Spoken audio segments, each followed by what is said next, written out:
I came across a great quote from a recent New York Times article that mentions motivational interviewing, and that is that resistance fortifies the psychological immune system. And this is a quote from an Adam Grant in an article that I will post a link for below. Resistance fortifies the psychological immune system. Whew, that's a doozy, right? Let's unpack that.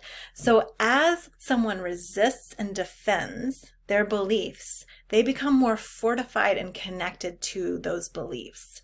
So here's where this is risky in our attempts to persuade or convince people to change. If we argue for that side for change, they will argue against it likely. And as they argue against it, they become more fortified in their beliefs and therefore less likely to change. Motivational interviewing names this tendency for us to try to persuade or convince. It's our attempt to help, try to get that person to believe this other thing.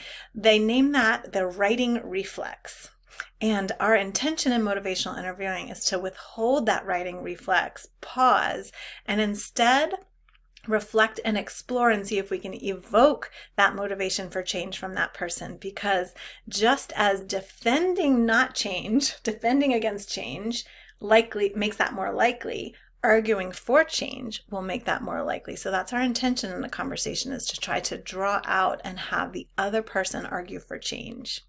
All right, so let me know how it goes. I encourage you this week, as you notice that tendency to try to convince or persuade, to pause, reflect, and see if instead you can evoke their motivation for change. Let me know how it goes.